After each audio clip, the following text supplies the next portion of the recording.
안녕하세요. 만나서 반갑습니다. 여러분들과 같이 근대사 특집을 진행하게 될 김영준입니다. 자, 오늘은 김조순이 주인공이라고 했죠? 그죠? 순조의 비선실세 김조순. 자, 그래서 김조순에 대한 이야기를 좀 해보려고 하는데, 시작하기 앞서서 제가 잠깐 오리 좀 하나 정정을 하고 시작을 하도록 하겠습니다. 옛날에 제가 안동김 씨 이야기 하면서 안동김 씨를 조선시대는 장동 김문이라고도 불렀고, 거기서 말하는 장동이 오늘날 이제 장이동이다라고 설명을 한 적이 있었는데, 그게 좀 오류가 있습니다. 잠깐, 거기 좀 정정을 할게요. 이게 제가 인천 촌뜨기라 가지고 서울 지리를 잘 몰라.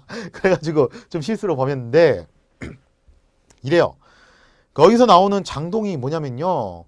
서울 옛날 한양 있죠. 한양이 그 창의문 근처에 있는 동네가 바로 장동이었어요. 그래서 창의문 아래에 있다고 해서 장동이라고 부른 건데 원래는 창동이라고 불러야 되죠. 근데 요게 발음상 나중에 장동으로 바뀝니다. 그리고 이 장동이라고 불렀다가 장의동이라고 했다가 그 말이 좀 이제 단어가 왔다 갔다 했던 건데 요즘에 어디냐면요. 오늘날로 치면은 서울시 종로구 효자동 쪽이에요. 그 일대가 지금 옛날에 장동이었거든요.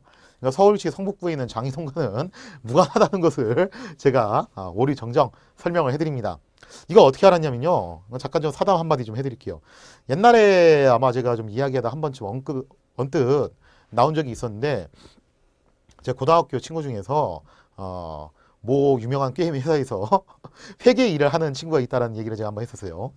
우리 이제 탈색분이라고 이제 놀린다고 그러는데 하여튼 이제 그 친구가 야구를 굉장히 좋아해요. 좋아하기도 하고 잘하기도 하고 하여튼 이 친구가 사회인 야구 팀에서 이제 활동을 하는데 그 팀에서 어떤 이제 아는 분이 한 분 계십니다. 제가 이제 이 친구의 소개를 받아가지고 알게 된 분인데, 저보다 이제 나이가 이제 한 살 많으신 분이에요. 그래서 그분 별명이 뭐냐면, 실명은 좀 공개하기 좀 그렇고, 별명이 그 팀 내에서 별명이 불패형님이래. 왜 불패형이냐면은, 앉아가지고, 정확하게 말하면 이제 그만큼 승부 근성이 강하다는 거죠. 하여튼 그 불패형님이 제 거 강의를 좀 보세요. 그래서 보시다가, 어느 날 갑자기 댓글로 다시더라고요. 여기서 장이동이라고 했는데 장이동은 서울시 성북구인데 성북구면은 그러면 되게 종로에서 멀리 있는 거 아니냐 거기가 장동이 맞냐라고 딱 댓글을 다셔서 한번 확인을 해보니까 제가 이제 착각을 했더라고요. 그래서 다시 설명드리자면은 장동은 장동 김문에서 말하는 장동은 어디다 바로 오늘날 이제 효자동 일대고 성북구 장이동과는 관련이 없다. 이 부분을 다시 정정해서 설명을 해드립니다. 어쨌거나 불평님 덕에 오리 하나 수정하게 됐어요. 자, 그래서 이제 순조시대에서 비선실세 김조선에 대한 이야기를 한번 해보려고 하는데요. 김조선이라는 사람 아마 이미지가 굉장히 안 좋을 겁니다. 특히 교과서적인 기술에서는 김조선에서 되게 안 좋게 기술이 돼 있어요. 주로 이제 김조선에서 뭐라고 평가를 돼 있냐면은 세도시대에 막을 열었던 사람, 세도시대를 개막했던 사람. 그래서 되게 간신배적인 이미지로 나와 있는데 사실 여러분들 김조순이 제가 왜 비선실세라고 한 줄 아세요? 순조 때 뭘 했냐라고 하면은 한 게 없어 이 사람이 막상 되게 좀 희한해요. 표면적으로 봤을 때는요 김조순이 뭘 했는지 그 딱히 업적이 없다는 거예요. 뭐 예를 들자면 무슨 정책을 입안을 했다든지 어떤 정책을 한데 주도적인 역할을 했다든지 그런 게 없어요. 이 사람이 아예 관직 자체를 안 맡았어요. 순조 이전에는 나름 이제 관직을 맡고서 활동을 했지만 순조가 친정을 시작하고 난 다음부터 정확하게는 친정을 시작하고 난 다음에 벽파가 몰락하고 시파가 승기를 잡은 그 시점부터는 김조선은 갑자기 후방으로 싹 물러납니다. 관직 받는 걸 거부해요. 그래서 김조선을 학계에서 이제 뭐라고 평가를 하냐면은 최강의 막부실세였다. 최강의 비선실세였다. 이런 평가를 합니다. 비선실세인지 어떻게 하냐고요? 순조가 자기 입으로 말했어요. 내가 누구 덕에 그동안 정치를 했다. 김조순 덕에 정치를 했다. 뭐 어떻게 보면 이제 순조 입장에서는 믿고 의지할 수 있는 비선실세라고 볼 수 있겠죠. 자, 김조순에 대한 이야기를 다시 한번 얘기를 하자면요. 뭐 장동, 김문 제가 말씀드렸죠. 여기 되게 명문 가문이에요. 김상원부터 시작을 해가지고 송시열의 막역한 사후관계였던 김수왕 그리고 노련 4대신 중에 한 명이었던 김창집 그리고 그 밑으로 내려와서 김조순에 이르기까지 정말 뼈대 있는 가문이라는 겁니다. 국가 유공자 가문이었어요.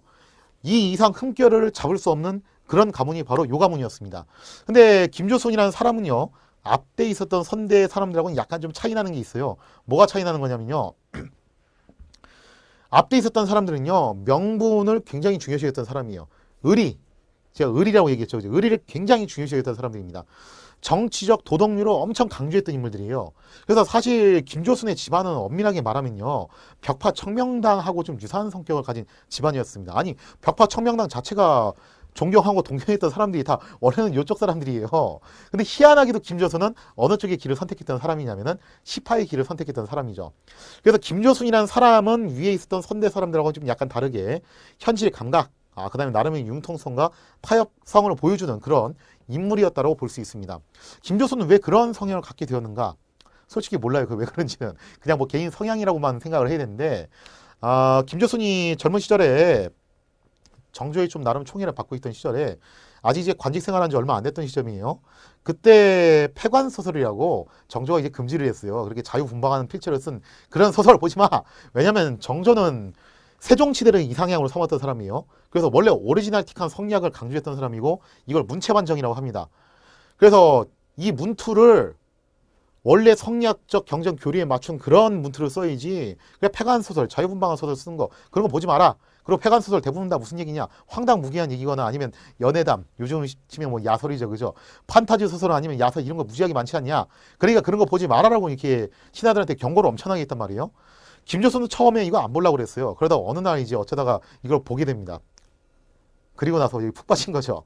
그리고 이 폐간소설을 보다가 정조한테 아주 직방으로 걸리게 되고 반성문은 엄청나게 있었어요, 그때. 그리고 나서 이제 그다음부터는 폐간소설 다시는 안 보겠습니다 해서 안 봤다고 하는데, 이거는 뇌피셜이에요. 저 혼자만의 생각인데 제 개인적인 그냥 제 뇌 속의 망상을 얘기를 하자면은, 아마 예전에는 김조선도 자기 선대 사람들하고 똑같이 그렇게 의리를 굉장히 강조를 하는 약간 좀 벽파 청명당적인 성향을 갖고 있다가 혹시 폐간소설을 접하면서 사람 성향이 좀 바뀌게 된 게 아닌가? 혹시 그런 게 아니냐? 뭐 그러한 이제 개인적인 생각을 해봅니다. 근데 어쨌거나 김조선은요, 벽파들하고는 조금 다른 길을 걸었던 사람입니다. 요게 좀 차이점이 나는 거예요.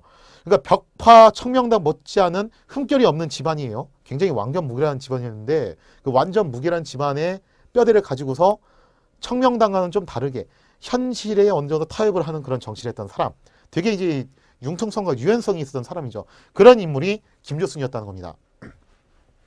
그래서 이 김조순이라는 사람이 굉장히 재밌는 인물인데, 여러분도 이게 아이러니가 여기서 오는 거예요. 여러분들은 세도 정치라는 거 보면은 굉장히 뭐 앞뒤가 꽉 막혀 있고 그 다음에 정말 보수적이고 그런 집단일 거라고 생각하지만, 그 세도 정치의 포문을 열었던 사람이 누구냐면은 벽파 심한지가 아니란 말이에요. 그게 심한지가 아니라 시파의 김조순이었다는 겁니다. 이거 되게 역사의 아이러니예요. 나름의 현실성과 융통성을 가졌다는 사람이 권력을 잡았음에도 불구하고 고인물은 썩는다고 세도 정치는 그렇게 흘러가게 됩니다.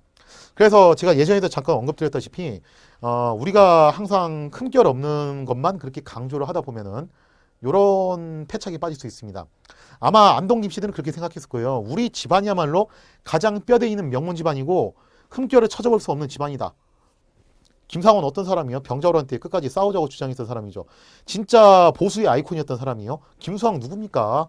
당시 노론의 상징이라고 할 수 있는 송시열과 가장 친분이 있었던 사람이에요. 그 다음에 김창진이 누굽니까? 영조가 왕이 된 데 있어서 목숨까지 걸었던 사람입니다. 김조순 누구예요? 정조의 가장 측근 신하 중 하나였고 또 순조의 장인으로서 사실상 정조 순조 시대를 풍미했던 핵심적인 실세가 또 김조순이었어요. 이런 사람들 라인업을 갖고 있다 보니까 안동 김씨들은 자부심을 가질 수밖에 없어요. 우리 집안은 명분에서도 능력에서도 혈통에서도 모든 게 완벽해. 그래서 정치는 누가 해야 된다? 당연히 우리 안동 김씨가 해야 되는 거 아니냐? 너네 것들은 다 원래 뭐 역적과 좀 관련이 있고 영모 꾸민 적이 있고 정책적으로 실패했던 집안이고 비루한 인생들이고 그런 놈들 아니야. 어딜 감히 니들이 우리랑 같이 어깨를 나란히 하면서 정치를 하려고 하냐. 이런 모습들이 뒤로 가면서 자꾸 나타나게 되면서 안동 김씨는 점점 폐쇄적인 성향을 띠게 되었던 거죠. 근데 그거는 거의 뭐 헌종, 철종, 특히 철종 때 가서 나타난 모습이고요. 안동 김씨도 처음부터 끝까지 그랬던 건 아니에요. 초기에 김주순이 이끌었던 안동 김씨는 상당히 유연한 사고방식을 가진 집단이었습니다. 그래서 제가 계속 강조드린 거지만 요때 당시 김주순이 이끌었던 요 시절에 안동 김씨를 가지고서 세도 정치라고 말할 수 있냐라고 했을 때 그건 좀 곤란하다라는 그런 의견도 나름 있다라는 거죠. 왜냐하면 김조선은 전면에 나섰던 사람도 아니었고 더군다나 이제 김조선의 안동 김씨가 모든 권력을 다 독점했던 시절도 아니었어요. 나름 또 지분을 나눠 먹던 시절이었다는 거죠. 무엇보다도 결정적으로 왕이었던 순조가 권력이 약간 허섭이었냐 하면은 그거 아니었어요. 분명 이 사람 살아있는 권력이에요. 그런데 자기가 권력을 누구한테 위임을 한 거다. 비변사, 구체적으로는 김조선에게 위임을 했다라는 거죠. 왜 그러면은 순조는 김조선을 믿었냐 하면요. 그만큼 믿음만 했기 때문에 그래요. 단순히 뭐 자기 장인이었으니까 뭐 그렇다라기보다는 능력치도 있었고 인품도 있었고 괜찮은 사람이라고 생각을 했다라는 겁니다. 실제로 김조순의 졸기 이따가 보여드릴 건데 김조순이 세상을 뜬 다음에 쓴 실록의 졸기를 놓고 보면요. 굉장히 칭찬이 일색이에요. 여기서 이런 말 나올 거예요. 에이 그거는 조선왕조실록 썼던 사관들이 다 이쪽 사람들이니까 좋게 써졌겠죠? 물론 그럴 수 있어요. 그런 비판이 있을 수 있는데 황현이 썼던 거의 구한 말 사람이죠. 황현이 썼던 매천야록에도 김조순에 대해서는 굉장히 우호적인 평가로 되어 있습니다. 단서가 있어요. 뭐라고 되어 있냐면은 김조순은 다 좋았는데 뭘 못했다. 자식 교육, 그 다음에 친인척 관리 똑바로 못했다. 자기가 살아있을 때까지 정확하게 말하면은 자기가 살아있을 때까지는 관리를 했지만 자기가 죽고 난 다음에는 이거 어떻게 통제할 수 있는 사람이 없는 거죠. 여러모로 김조순은 누구를 되게 닮았냐면은 정조를 닮았습니다. 모든 게 완벽했던 사람인데 제일 치명적인 문제점, 정조도 그렇고 김조순도 그렇고 자기 딜을 좀 탄탄하게 못하고서 그렇게 세상을 마감했던 그런 사람들이 아닌가라는 생각이 듭니다. 자, 아무튼 이제 순조 때 김조순에 대한 이야기를 좀 이어서 하자면요. 김조순의 능력은요 벽파에서도 인정을 받았어요. 무슨 얘기냐면은 사실 이제 순조의 왕비가 바로 이제 김조순의 딸이죠, 그죠? 순원왕후 김씨인데, 근데 이 김조순이 언제 이제 자기 딸을 순조하고 결혼을 시켰냐면은 정조가 거의 죽기 직전입니다. 죽기 직전에 말이 나온 거예요. 근데 죽기 직전에 말이 나오고 실제로 결혼은 또 언제 한 거냐면은 정조가 죽고 난 다음에 순조가 즉위하고 나서 한 겁니다, 이게. 근데 만약에 생각해 보세요. 벽파 쪽에서 김조순은 정말 탐탁치 않게 생각을 했다면은 이거 방해했을 거예요. 안 돼! 쟤는 안 돼. 다시 엎어. 다시 하십시오. 정순왕후하고 벽파가 권력을 쥐고 있던 시점이기 때문에 아마 갈아엎고서 다시 했을 수도 있어요. 근데 제가 누차 강조하지만 정순왕후도 그렇고 벽파도 그렇고 그렇게 사람들이 무대 보인 사람들이 아니에요. 나름 그런 명분을 중시 여긴 사람들이기 때문에 명분상으로는 크게 문제가 없다. 그리고 김조순이라는 인물을 놓고 봤을 때 정순왕후와 벽파 입장에서는 괜찮은 인물이라고 생각을 했던 겁니다. 그래서 김조순한테 한때 잠깐 장영영 영장을 총괄 책임을 맡기기도 했어요. 그 정도로 이제 김조순에 대해서 나름 지분을 나눠줬다는 거죠. 그래서 당시 벽파 입장에서 다른 시파놈들은 문제가 있지만 김조순은 흠집이 없는 사람입니다. 그 위에 조상들을 보세요. 그죠? 제가 설명드린 대로 장동 기문 자체가 벽파 청명달이 그렇게 존경에 맞지 않는 그런 뼈대 있는 집안 아닙니까? 그리고 김조순 자체도 능력 있고 또 사실 이 사람 자체는 크게 문제가 없다고 생각을 했던 거예요. 다만 척신으로 들어갔기 때문에 어쨌든 로얄 패밀리로 들어갔기 때문에 벽파 청명당 입장에서는 앞으로는 좀 이제 껄쩍지근한 관계가 될 수밖에 없겠죠. 자, 그래서 정순왕후 시절에도 김조순은 크게 뭐 자천 당하거나 뭐 엄청난 처벌을 받거나 정치적 탄압을 당하지 않고 나름 자신의 지분을 보유하면서 정치 생활을 하게 됩니다. 자, 그런데 이 김조순이요 그동안 쭉 인생을 살면서 지켜본 게 있어요. 자기가 어쨌든 척신이 되면서 로얄 패밀리가 됐잖아요. 그리고 벽파가 몰락하고 시파가 집권하면서 엄밀하게 말하면 시파가 집권하는 순간 자기 세상이 된 거예요. 그러면은 김조순은 사실상 제2의 홍봉안, 제2의 홍구경이 될 수 있는 사람이죠. 그런데 김조순은 그렇게 행동을 하지 않았다는 거예요. 김조순이 처세의 달인입니다. 이 사람이 그동안 쭉 살펴본 거예요.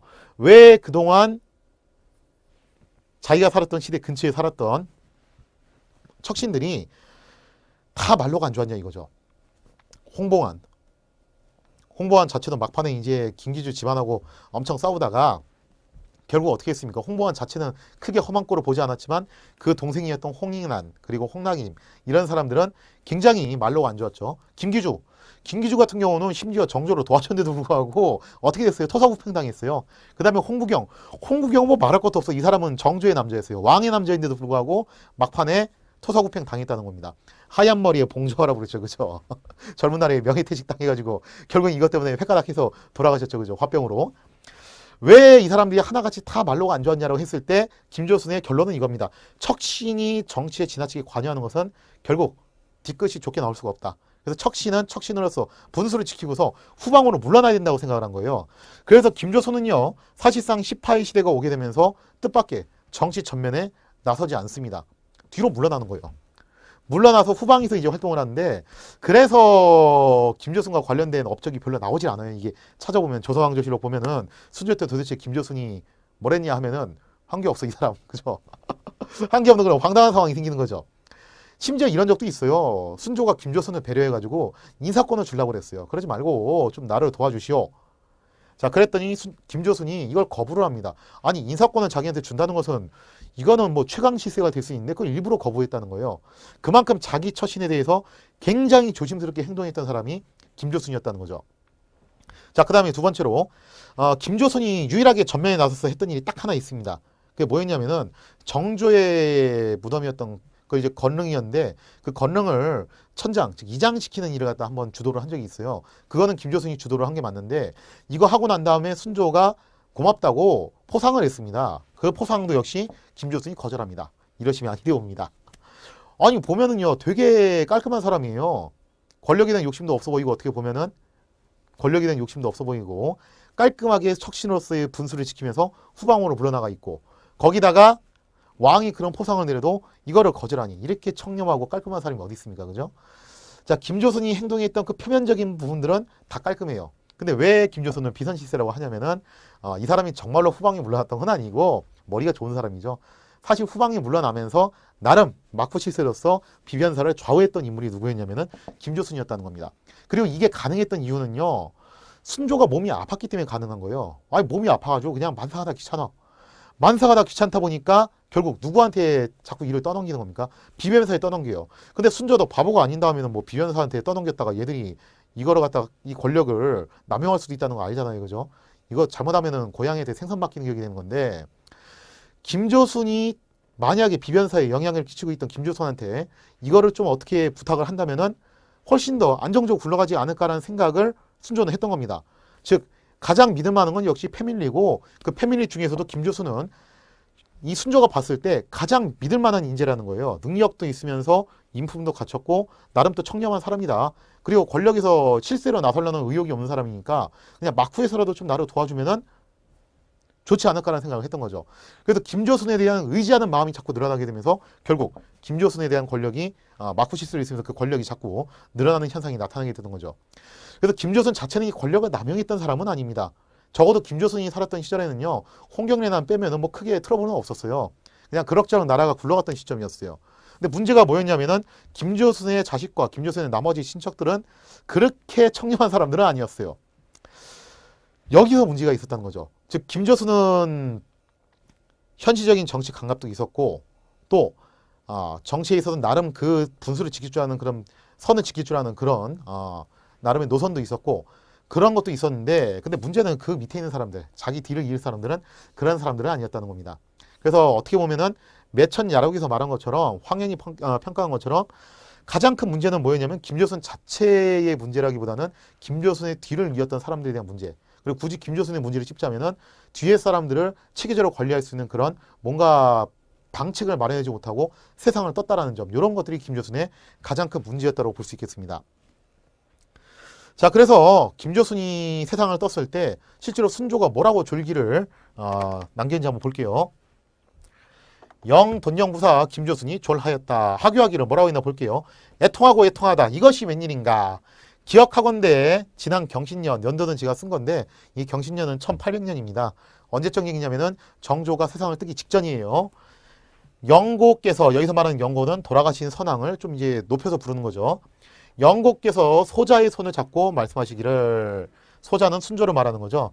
지금 내가 이 신하에게 여기서 말하는 이 신하가 누구겠습니까? 김조순이에요. 이 신하에게 너를 부탁하노니 이 신하는 반드시 비도 길이 아닌 것으로서 너를 보좌하지 않을 것이다. 이걸 놓고 보면요. 정조가 김조순을 얼마큼 신임했냐. 즉 사실상 이제 뭘로 삼은 겁니까? 고명 대신을 삼은 거예요. 그죠? 탁고 대신이죠. 그냥 어떻게 보면 내 아들 좀 부탁해. 자 이렇게 탁고 대신을 삼을 정도로 정조는 김조순을 신뢰했다는 거예요. 그럼 능력치가 확실한 사람이에요. 이 사람은. 너는 그렇게 알라라고 하셨는데 어제 일과 같아 아직도 귀에 쟁쟁하다. 보위에 오른 지 30여 년 동안 보필의 중요한 자리를 맡겼던 것은 왕실에 가까운 척친이었던 까닭만은 아니었다. 물론 뭐 이것도 이유는 돼요. 이유는 되지만 이것만은 아니었다고 얘기를 하는 거죠. 얘기하고 싶었던 게 더 있었던 거예요. 그게 뭐였냐? 오직 그는 부지런하고 충정하며 한결같은 마음으로 왕실을 위하여 안으로는 지극한 정성으로 힘을 다해 포인트가 이거죠. 나를 올바르게 돕고 밖으로는 두루 다스려 진정시켜 시국의 어려움을 크게 구제하였으니 이게 포인트예요. 내가 진짜 몸이 아파가지고 정치하기 힘들었는데 나를 도와줬던 쌍두마차가 있어. 내 오른팔 왼팔. 그게 누군 줄 알아? 하나는 내 장인 김조순, 하나는 내 아들 효명세자야. 이 둘 아니었으면 난 정말 이거 왕노를 못했다. 자, 그걸 고백하는 거예요. 그 정도로 순조가 믿고 의지했던 인물이 김조순이었다는 겁니다. 국가가 오늘날이 있도록 보존한 것이 누구의 힘이었겠는가? 참으로 선왕께서 부탁하여 맡기신 성의를 저버리지 않은 소치인데 이제는 끝났다. 내가 애통해야 하는 것 외에는 나라 일을 장차, 여기서 이게 포인트예요. 나라의 일을 장차 어디에 의뢰하겠는가? 아이고, 효명세자 있잖아요. 여러분들, 효명세자가 김조순보다 2년 먼저 죽었어요. 이게 문제야. 지금 순조가 지금 그 애통하고 애절한 마음이 느껴지지 않아요? 이거 글 읽어보면은? 지금 순조는 멘탈 붕괴에 빠진 거예요. 아니, 내가 진짜 몸이 아파서 정치를 도저히 못하는 상황인데, 그래서 자꾸 후방으로 물러나 있는데, 이 전방에 내세울 수 있는 사람, 나를 대신해서 할 수 있는 대리인이 2명 있었다. 그게 누구였다? 김조순과 효명세자였다. 다음 시간에 제가 소개를 하겠지만, 효명세자가 죽으면서 순조가 얼마나 애통했는지 몰라요. 진짜, 어떻게 보면은, 창자가 끊어지는 고통을 갖다가 토해냈던 게 당시 효명세자의 죽음이었습니다. 너무 애통하다. 자, 그리고 난 다음에 이 후유증이 가시지도 않은 상황에서 누가 덜컥 죽어버린 겁니까? 최후의 보루라고 할 수 있었던 김조순이 덜컥 죽은 거예요. 여기서 이제 사실상 순조는 멘탈 붕괴에 빠지는 거죠. 이거 어떻게 해? 지금 가만 보니까 효명세자도 없고 김조순도 없고 지금 그 뒤를 이어야 될 세손, 헌종원 나이가 너무 어리고 야 이거 진짜 큰일 났다. 앞으로 어떻게 하냐? 내가 몸이 아픈데도 불구하고 나와가지고 계속 정사를 돌봐야 되는 것인가? 앞으로 누구를 믿고 의지해야 되는 것인가? 그게 절절하게 묻어나온 것이 바로 여기에 있는 이 문구입니다. 이걸 보면은 정조도 김조순을 얼만큼 인정을 했고 순조가 김조순을 얼만큼 믿고 의지했는지를 여러분들이 알 수 있겠죠. 그죠? 생각이 이에 미쳤으니 물을 건너는데 노를 잃은 듯하다. 이게 진짜 아주 난리 났어. 그게 그죠? 물을 건너야 되는데 노가 없대. 진짜 어떻게 할 수가 없다는 거예요. 지금 상황이. 자, 그래서 우리가 이제 세도 정치가 왜 순조 때부터 시작되는가 했을 때 정리하면 이렇습니다. 세조는요, 세조가 아니라 죄송합니다. 순조. 왜 순조 때 세도 정치가 일어났는가? 순조는요, 건강이 계속 안 좋았던 거예요. 그래서 자기를 대신해서 정치를 할 수 있는 사람이 필요했던 겁니다. 그 쌍두마차가 바로 효명세자와 김조순이었던 거죠. 만약에 둘 중 한 명이 계속 좀 더 오래 살아있거나 아싸리 효명세자가 계속 오래 살아가지고 순조의 뒤를 이었다면은 조금 역사는 달라질 수 있었어요. 어떻게 보면은. 그런데 가장 큰 비극이 뭐였냐면은 자기의 뒤를 이어야 될 효명세자가 단명을 했다는 거. 그 다음에 두 번째로 유일하게 믿고 있던 최후의 보루였던 김조순이 중간에 세상을 떠버렸다는 거. 그러면서 순조 입장에서는 정말 어떻게 할지 모르는 상황이 생긴 겁니다. 그러다가 순조도 수명이 다해서 아직 세손인 헌종이 나이가 다 성년이 되지 않았는데 세상을 떠나게 되면서 권력의 공백, 그 부재가 생겨버린 겁니다. 그러면 공중 분해된 이 권력이 누구한테 넘어가겠냐 이거예요. 남은 거 하나밖에 없어요. 비변사. 정확하게는 비변사로 움직이고 있던 안동 김씨들이에요. 그리고 그 안동 김씨의 수장격이었던 김조선은 그래도 능력도 있고 나름 개념도 있는 사람이었어요. 근데 능력도 있고 개념도 있었던 김조순이 세상을 떠나면서 그 뒤로 올라왔던 욕심꾸러기들이 이 권력을 차지했을 때 어떤 상황이 생긴지를 여러분들이 한번 생각해보라 이겁니다. 자, 그래서 세도 정치의 포문을 열었다고 평가를 받는 것이 순조와 김조순이지만 막상 본인들은 세도 정치를 안 했던 사람들이에요. 정확한 의미에서 세도 정치는 이 사람들이 죽고 난 다음부터 시작이 됐다는 겁니다. 그리고 그게 가장 안 좋은 형태로 나타났던 그 세도 정치의 어떻게 보면 최전성기죠. 그 시기가 언제다. 바로 그게 철종 때다. 이렇게 볼 수 있다는 거죠. 자, 이 뒤를 이었던 안동 김씨들도요.